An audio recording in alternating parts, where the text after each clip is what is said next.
வணக்கம். இப்போ தமிழ் இலக்கிய வரிசையில் முத்தொள்ளாயிரம் அப்படின்னு ஒரு நூல் இருக்குது. அதை பற்றி தான் நம்ம தெரிஞ்சுக்க போகிறோம். தமிழ் அப்படின்ற மொழிக்கு செம்மொழி அப்படின்ற தகுதியை கொடுத்த நூல்கள் மொத்தம் 41. அதில் ஒன்று தான் இந்த முத்தொள்ளாயிரம். செம்மொழி அப்படின்னு சொன்னாலே அதில் முக்கியமான சில சிறப்புகள் இருக்கணும். அதில் ரொம்ப முக்கியமானது, முதன்மையானது, அது பழமையான மொழியாக இருக்க வேண்டும். அதுக்கப்புறம் இலக்கிய நயம், இலக்கண வளம், பொதுமை பண்பு, இது எல்லாமே இருக்கணும். அதுக்கு அடுத்த நிலையில் ஒரு முக்கியமான விஷயம் இருக்குது. அது என்னன்னா, இந்த மொழி வேற மொழியில் இருக்கிற சொற்களை கடன் வாங்காமல் தன்னுடைய மொழியில் இருக்கக்கூடிய சொற்களை வைத்து தனித்து இயங்கக்கூடிய ஆற்றல் இருக்கிறதா, தனித்துவம் வாய்ந்ததாக இந்த மொழி இருக்கணும் அப்படின்னு சொல்லி நிறைய சிறப்புகளை சொல்லிக்கிட்டே போகிறாங்க. இந்த சிறப்புகள் இருந்தால் தான் அது ஒரு செம்மொழி. இன்னைக்கு உலகத்தில் எத்தனையோ மொழிகளை நம்ம பேசிக்கிட்டு இருக்கிறோம். அதில் ரொம்ப குறிப்பிட்டு சில மொழிகள் மட்டும்தான் செம்மொழி அப்படின்ற தகுதியை பெற்றிருக்கு. அந்த செம்மொழிகள் கூட தங்கள் மொழி தெரியாதவங்களை, தங்கள் மொழி பேச தெரியாத மக்களை பேய்கள் அப்படின்னு சொல்லுது. தங்கள் மொழியை பேச தெரியாத மக்களை அடிமைகள், தங்கள் மொழி பேச தெரியாத மக்களை வேற்று கிரகவாசிகள், ஊமையர்கள் அப்படின்லாம் சொல்லுது. அந்த சூழலில், அந்த காலகட்டத்தில் என்னுடைய மொழி பேசக்கூடிய மக்கள் இருக்கின்ற அந்த நிலமாக இருந்தாலும் சரி, உலகத்தில் இருக்கிற எல்லா ஊர்களாக இருந்தாலும் சரி, எல்லா ஊருமே என்னுடைய சொந்த ஊர். என்னுடைய மொழி தெரியாத மக்கள் இருக்கிறாங்க அப்படின்னு சொன்னால் அந்த மக்கள் கூட என்னுடைய சொந்தக்காரங்க தான் அப்படின்னு சொல்லி இந்த உயர்ந்த சிந்தனையை உலகுக்கு கொடுத்ததுன்னு சொன்னால் அது தமிழ் மொழி தான். யாதும் ஊரே யாவரும் கேளீர் அப்படின்ற இந்த உயர்ந்த சிந்தனையை உலகுக்கு கொடுத்தது. அதனால்தான் இன்னைக்கு ஐநா சபையினுடைய முகப்பில் இந்த வாசகத்தை நம்ம எழுதி வச்சிருக்கோம். அப்படிப்பட்ட செம்மொழி தகுதி வாய்ந்த இந்த மொழியில் இருக்கக்கூடிய ஓர் இலக்கியம்தான் முத்தொள்ளாயிரம். ஆனால் ஒரு சோகமான வரலாறு என்ன அப்படின்னு சொன்னால், இந்த முத்தொள்ளாயிரத்தை எழுதிய புலவரின் பெயர், ஆசிரியர் பெயர் இன்னி வரைக்கும் தெரியவே இல்லை அப்படின்றது தான் சோகமான ஒரு வரலாறு. முத்தொள்ளாயிரம் அப்படின்ற அந்த பேரே ரொம்ப சிந்தனைக்கு உரியதான ஒரு பெயர். 3 பெருக்கல் 900 அல்லது மூவர் பற்றிய 900 அப்படின்றது ஒரு சிந்தனைக்குரிய ஒரு கேள்வியாகவே போய்கிட்டே இருக்கு. 3 பெருக்கல் 900 அப்படின்னு சொன்னால் 2700 பாடல்கள் இந்த நூலில் இருக்கணும். மூவரை பற்றிய 900 அப்படின்னு சொன்னால் 3 நபர்களை பற்றிய 300 300 300ன்னு சொல்லக்கூடிய 900 பாடல்கள் இருக்கதா இருக்கணும். அப்போ எது சரி அப்படின்னு கேட்கும்போது 2700 சரியாக இருக்கும் அப்படின்னு சில பேர் வாதாடுறாங்க. இல்லை 900 அப்படின்றது ஒரு சிற்றிலக்கிய வகை. அந்த 900 அப்படின்ற அந்த சிற்றிலக்கிய வகைக்கு, அதாவது எண் பெயர்கள் கொண்ட சிற்றிலக்கிய வகைகள் அப்படின்றது 1000 அப்படின்ற பாடல்களுக்குள்ள இருக்கணும் அப்படின்னு ஒரு இலக்கணம் இருக்கு. அப்படின்னா இந்த முத்தொள்ளாயிரம் அப்படின்றதுல 900 பாடல்கள் தான் இருக்க முடியும் அப்படின்னும் சில பேர் வாதிட்டுக்கிட்டே இருக்கிறாங்க. எப்படியோ 2700 இருந்தாலும் சரி, இல்லை 900 பாடலாக இருந்தாலும் சரி, அந்த 2 எண்ணிக்கையுமே நமக்கு கிடைக்கல. நமக்கு இன்னைக்கு கிடைச்சிருக்கிற பாடல்களினுடைய எண்ணிக்கை 130 மட்டும்தான். அதுவும் எப்படி கிடைச்சிருக்கு தெரியுமா? புறத்திரட்டுன்னு சொல்லக்கூடிய ஒரு நூலில் திரட்டி வச்சிருந்த 108 பாடல்கள் முதல்ல கிடைச்சிது. அதுக்கப்புறமா அந்த சாயலில் இருக்கக்கூடிய வேறு பாடல்களை பார்க்கும்போது இது எல்லாத்தையும் நம்ம முத்தொள்ளாயிரமாக தொகுக்கலாம் அப்படின்னு கடைசியாக சைவ சித்தாந்த நூற்பதிப்பு கழகம் தான், சேது ரகுநாதன் அப்படின்றவர் தான் அதை பதிப்பிச்சு நமக்கு கொடுக்குறாரு. இன்னைக்கு நம்ம 130 பாடல்களாக முத்தொள்ளாயிரத்தை பார்க்குறோம். ஒரு பாட்டு கடவுள் வாழ்த்து பற்றியது. சேரனுக்காக 23 பாடல்கள் கிடைச்சிருக்கு. சோழனுக்கான 46 பாடல்கள் கிடைச்சிருக்கு. பாண்டியனுடையது 60 பாடல்கள். ஆக மொத்தம் 130 பாடல்கள் அப்படின்னு பார்க்குறோம். அப்படின்னா இதில் யாரை பற்றி முக்கியமாக சொல்லப்படுது அப்படின்னு சொன்னால், 3 அரசர்கள், இந்த தமிழ் மண்ணினுடைய 3 வேந்தர்களை பற்றித்தான் இந்த இலக்கியம் பாடுது. இதைத்தான் நான் தனிச்சிறப்பாகவே சொல்லுவேன். ஏன் புறநானூர்ல 3 அரசர்களை பத்தி சொல்லலையா? சேரனை பத்தி பாடலையா? சோழனுடைய வெற்றியை வந்து பாடலையா அப்படின்னு கேட்டா இருக்கு. ஆனால் அதுல ஒரு குறிப்பிட்ட சேரன், ஒரு குறிப்பிட்ட சோழன், ஒரு குறிப்பிட்ட பாண்டியன் அப்படின்னு சொல்லி வேறு வேறு புலவர்கள் எழுதிய பாடல்களினுடைய தொகுப்பாத்தான் நம்ம புறநானூர்ல பார்க்குறோம். ஆனா இங்க ஒரே புலவர் பொதுவாக சேரர்களையும் சோழர்களையும் பாண்டியர்களையும் பாடியிருக்கிறார். பொது பெயர் கொண்டுதான் சொல்றார். சேரன்னு சொன்னா கோதை அப்படின்னு பொது பெயர்ல சொல்றார். சோழன்னு சொன்னா கிள்ளி அப்படின்னு பொது பெயர்ல சொல்றார். பாண்டியனை மாறன் அப்படின்னு வந்து குறிப்பிடுறார். ஏன் இந்த பொது பெயர் இருக்கு? இத நான் அப்புறமா சொல்றேன். அப்படி பொது பெயர்களால 3 அரசர்களையும் வாழ்த்தி பாடிய மரபை முத்தொள்ளாயிரத்துல பார்க்கலாம். அப்படின்னா இந்த மரபு எங்கிருந்து எடுக்கப்பட்டது? நம்ம முதல் நாடக காப்பியம் அப்படின்னு சொல்லி தமிழ்ல இருக்கக்கூடிய முதல் நாடக காப்பியம்னு சொல்லி சிலப்பதிகாரத்தை கொண்டாடுறோம்.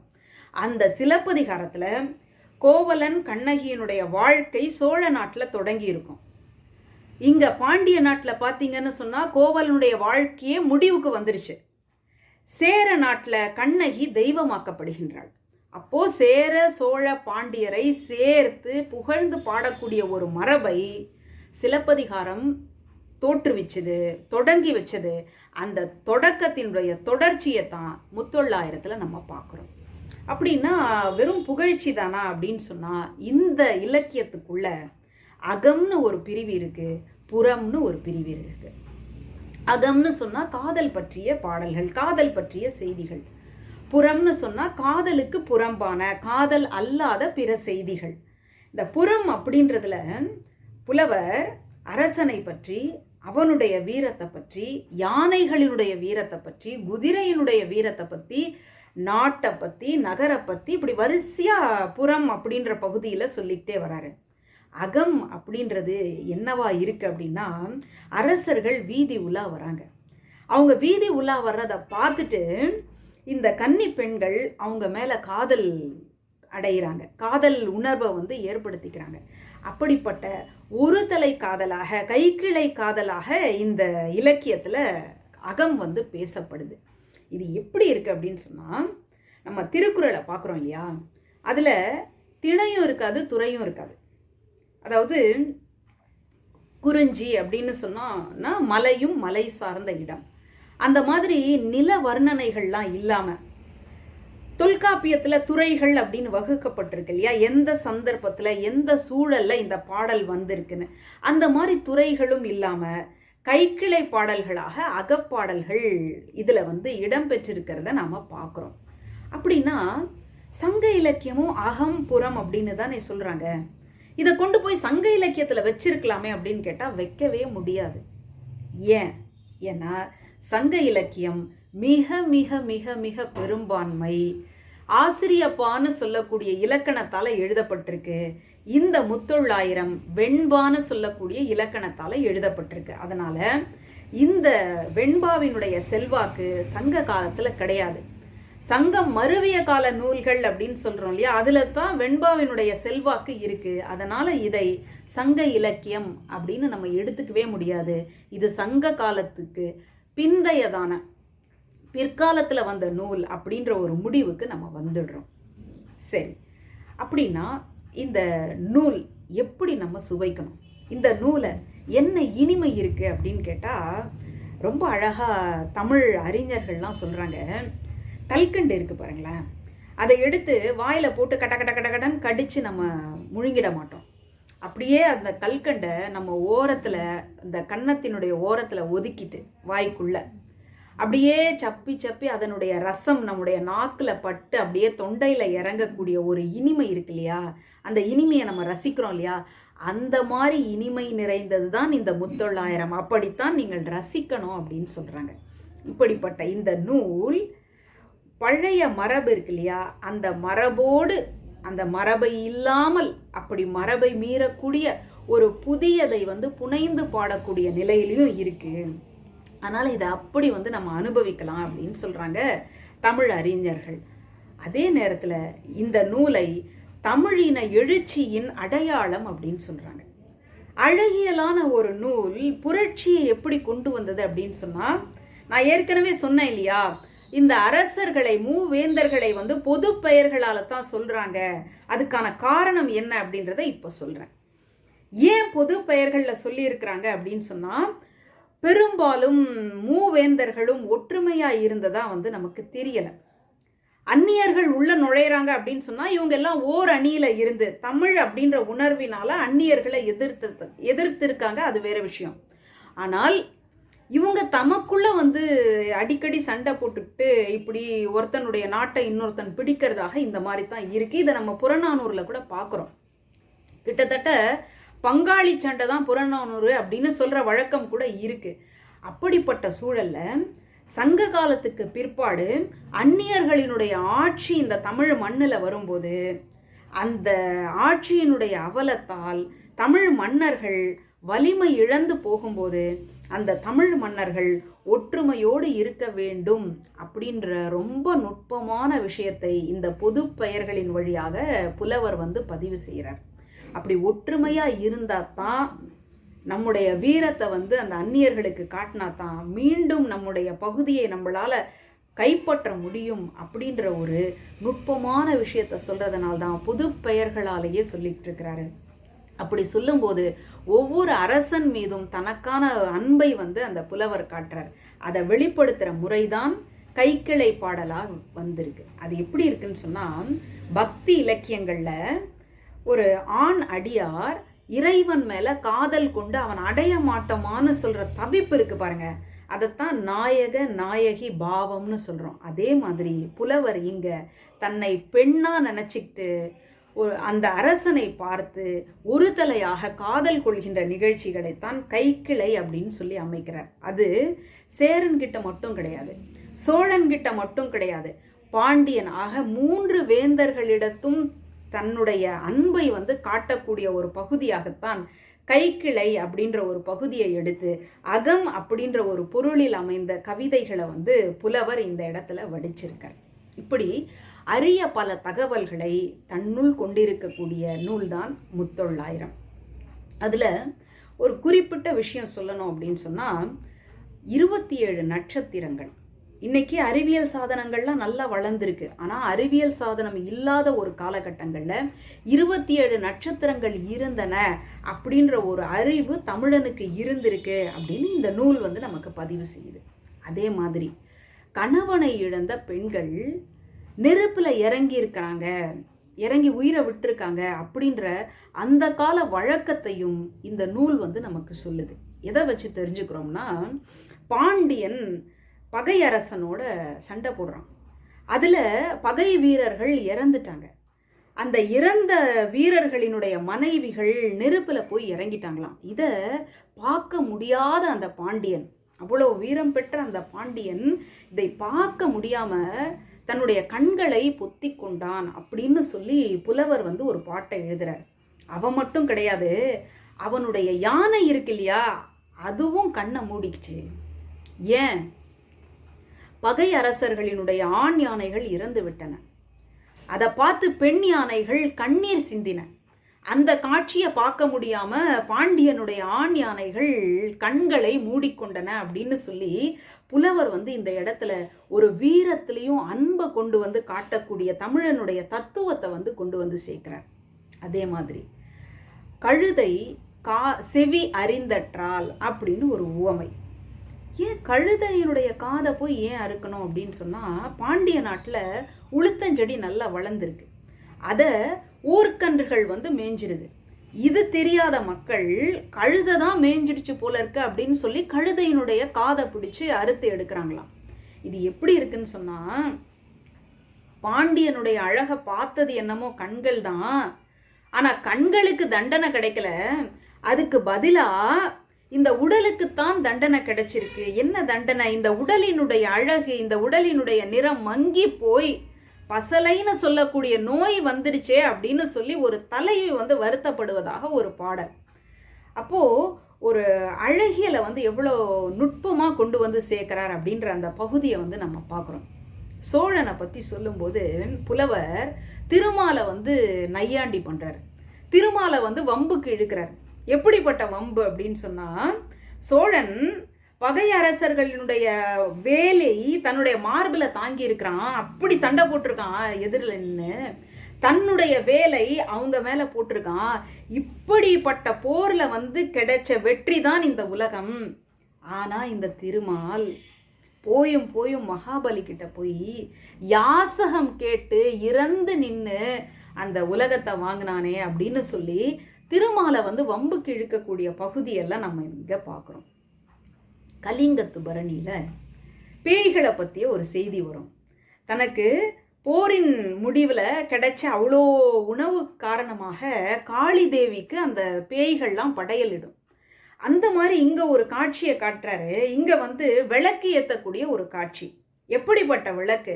ஒரு போர்க்களத்தில் எப்படி விளக்கு கிடைக்கும்? அகல் எங்கேருந்து கிடைக்கும்? எண்ணெய் எங்கேருந்து கிடைக்கும் அப்படின்னு சொன்னால் புலவர் சொல்கிறாரு, இறந்துபட்ட வீரர்களினுடைய மண்டை ஓடு தான் அகல், அவர்களுடைய மூளை தான் நெய் எண்ணெய், அவர்களுடைய குடல் இருக்கு பாருங்க, அதைத்தான் திரி, அதை திரியா போட்டு விளக்கேற்றிட்டு இருக்கு இந்த பேய்கள் அப்படின்னு சொல்லி இப்படி பல்வேறு தரப்பு செய்திகளை வந்து ரொம்ப அழகாக எடுத்து சொல்கிறாரு. அதில் வயல் புறங்களை பற்றியதான ஒரு பாடல்.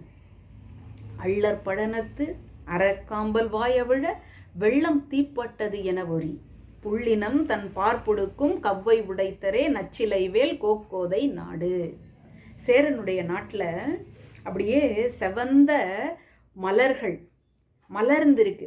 அதை தூரத்துல இருந்து ஒரு பறவை பார்க்குது. பார்க்கும்போது அதுக்கு எப்படி இருக்குது அப்படின்னு சொன்னால், தண்ணிக்குள்ளே நெருப்பு பிடிச்சிடுச்சோ அப்படின்னு ஒரு சந்தேகத்தை கொடுக்குதான். அடடா, நெருப்பு பிடிச்சிடுச்சு அப்படின்னு சொன்னால் நம்முடைய குஞ்சுகள்லாம் பாதிக்கப்படுமேன்னு சொல்லி தன்னுடைய சிறகுகளாகிய கைகளால் அந்த குஞ்சுகளை அப்படியே அணைச்சி வச்சுக்குதான். அப்படிப்பட்ட இயற்கை வளமும் தாய் அன்பும் நிறைந்த பகுதி சேரனுடைய பகுதி அப்படின்னு சொல்லிட்டு ரொம்ப அழகான செய்திகளை எல்லாம் அடுக்கடுக்காக சொல்லிக்கிட்டே வராரு. அந்த மாதிரி தண்ணியில் நின்று தவம் பண்ணக்கூடிய அன்னைக்கு இருந்த ஒரு நடைமுறையும் சொல்கிறார். அது மலர்கள் வந்து தண்ணியில் நிற்கிறத பார்த்தா தவம் பண்ணுதோ அப்படின்னு தோணுதான். எதுக்காக தவம் பண்ணுதுன்னு சொன்னால், பாண்டியனுடைய மார்பில் அந்த மாலையில் போய் உட்கார்ந்துக்கணும், அதனால் அது வந்து தவம் பண்ணுதோ அப்படின்னு அழகியலோடு சொல்லிக்கிட்டே வராரு புலவர். இப்படி பல்வேறு செய்திகளை வந்து சொல்லக்கூடிய ஒரு கருத்து கருவூலமாக, ஒரு வரலாற்று பெட்டகமாக இந்த முத்தொள்ளாயிரத்தை நம்ம பார்க்குறோம். ஆக மூவேந்தர்களும் ஒரு ஒற்றுமையாக ஒரே அணியில் செயல்பட வேண்டிய அவசியத்தை சொல்லக்கூடிய தமிழினத்தினுடைய அந்த எழுச்சியினுடைய அடையாளமாகத்தான் இந்த முத்தொள்ளாயிரத்தை பார்க்குறோம். நிறைவாக ஒரு காதல் பாடலை சொல்லி நிறைவு செய்கிறேன். போர்க்களத்தில் ஒரு காதல். எப்படிப்பட்ட காதல்? ஒரு யானை, சோழனுடைய ஒரு யானை. அந்த யானை பகைவர்களினுடைய மதில்களை எல்லாம் பந்தாடிக்கிட்டு இருக்கு, அவர்களுடைய கிரீடங்களை எல்லாம் பந்தாடிக்கிட்டு இருக்கு. அதனால் அதனுடைய அந்த கொம்புன்னு சொல்கிறோம் இல்லையா, தந்தம், அது உடைப்பட்டு இருக்கு. அதனுடைய நகங்கள் வந்து சிராய்ப்புக்கு உள்ளாயிருக்கு. இப்படி கொம்புகள் உடைப்பட்டு நகங்கள் சிராய்க்கப்பட்டு எப்படி தன்னுடைய காதலிக்கு முன்னாடி போகிறது அப்படின்னு தெரியாமல் அதை பார்த்து வெட்கப்பட்டு உள்ளுக்குள்ளே போகாமல் வெளியிலேயே நின்றுடுச்சான். நம்ம நினைக்கிறோம் மனித காதல் மட்டும்தான் உயர்ந்தது, மனித காதல் மட்டும்தான் பெருமையானது அப்படின்னு. ஒரு யானையினுடைய காதலை ரொம்ப அழகாக புலவர் வந்து பதிவு செய்கிறார். கொடு மதில் பாய்ந்து இற்ற கோடும் வேந்த அரசர் முடி இடறி தேய்ந்த நகமும் பிடி முன்பு பொல்லாமை நாணி புறங்கடை நின்றதே கல்லார் தோள் கிள்ளி களிறு. வலிமையான தோள்களை உடைய சோழ அரசனுடைய யானை உள்ளே போகாமல் வெளியிலேயே தங்கிடுச்சு. ஏன் அப்படின்னு சொன்னால், தன்னுடைய பெண் யானை, பிடின்னு சொல்லக்கூடிய பெண் யானைக்கு முன்னாடி இப்படி உடஞ்ச தந்தத்தோடையும் சிராய்ப்பான நகத்தோடையும் எப்படி போகிறதுன்னு நினச்சி அப்படியே பின்னாடியே இருந்தது அப்படின்னு சொல்கிற ஒரு அழகிய காதல் காட்சிகளை, அழகான கம்பீரமான வீர காட்சிகளை சேர்ந்து பதிவு செய்யக்கூடிய நூலாக முத்தொள்ளாயிரத்தை பார்க்குறோம். இப்படி செம்மொழி தகுதியை நம் மொழிக்கு பெற்றுத்தந்த இந்த முத்தொள்ளாயிரம் இன்னும் படிக்கப்பட வேண்டும் என்கின்ற அழகான வேண்டுகோளை உங்களிடையே வைத்துவிட்டு விடைபெறுகின்றேன். நன்றி, வணக்கம்.